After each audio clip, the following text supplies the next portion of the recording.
Good morning. Welcome back into Wake Up America. I'm Rob Finnerty alongside Allison Maloney. Last week, President Biden signed off on a sweeping $1.5 trillion spending bill that will fund the government for the next 6 months, as well as provide billions of dollars in aid to Ukraine. But along with that was millions in pork spending projects that were pushed through. For more on this, let's bring in founder and CEO of Open the Books, and Adam Andrzejewski. Adam, welcome to Wake Up America. Okay, so your watchdog group, you kept a close eye in this 2,700-page bill. I don't know if you read it all, but that's a lot. But he read it all. He read every single nighttime reading page. Adam. Yep. Adam, it passed in the House within 24 hours of being released. So most likely they probably didn't read all of it. What's in it? Well, first off, who's read 10 books within 24 hours, right? So, I mean, do we have a representative republic if our representatives don't even have the time to read what they're voting on? Right. This is crazy. So we did identify 367 pages of the currency of corruption in Congress. This is called earmarks. These are member pet projects that are doled out oftentimes by the House Speaker because the appropriations bills start in the House. It codifies Nancy Pelosi's power, and it brought along Republicans and Democrats on bipartisan support for these projects. 4,400 of these projects. Wow. And here's just 4 of them. You know, $1 million for a farm to refrigerator training center in Pennsylvania.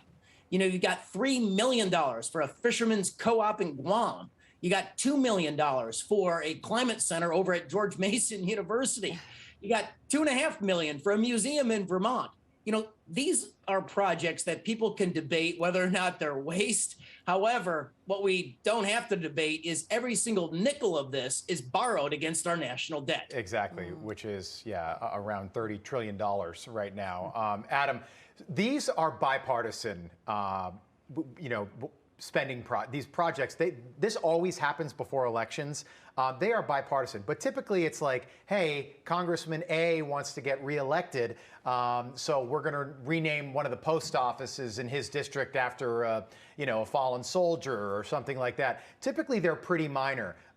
That's changed over the last 15, 20 years to the point where now we're seeing multi-million-dollar projects that would normally not be a part of a bill like this, that are just being shoved in and passed. Have you noticed that shift as well? Yes. So you even have Republican members of Congress that are freshmen, Rob, that were elected during 2020 as fiscal conservatives that now embrace earmarks that Nancy Pelosi is treating like mushrooms, keeping them in the dark, watering them, and you know the type of fertilizer they put on mushrooms. And one example of this is down in Miami. No, I don't, Adam. I don't. It's morning TV. We have a lot of agricultural viewers. So I think you should fill us all in. Yes. You even have the Republican member, newly elected in 2020, Maria Salazar, down in Miami, and she's bragging right away after the passage of this bill that she brought home $17 million back on member pet projects to the Miami area. It's all about the vote, isn't it? Yeah. Adam, what is Open the Books doing to prevent bills like this slipping through the cracks? Because obviously we're happy that you're talking about it, but what are you doing for the future? So we have a petition. It's called Read the Bill, and it's already got, just organically, we haven't even marketed it. I appreciate the platform here today. It's already got 15,000 signatures on it. So you can go to openthebooks.com, click the petition tab, and it would require Congress to have a 72-hour timeout. Very reasonable. This probably has 99% support among the American people. So people, the pundits, the politicians, the press, we would all have at least 3 days to read the bill and find out exactly what's in it. And then we could bring the heat so they start to see the light. Yeah, I asked a former elected official, former member of Congress, not going to tell you who it is, rhymes with Kennedy, how they go through bills like this. And he said it's impossible when it's 2,700 pages. But typically, if you've got a big staff, you will have, one intern read 20 pages, another intern that you trust read another 50 pages and try to get through it quickly. But it's just not possible to do when it's this long and this big. And you got to vote yes because you want to win re-election too.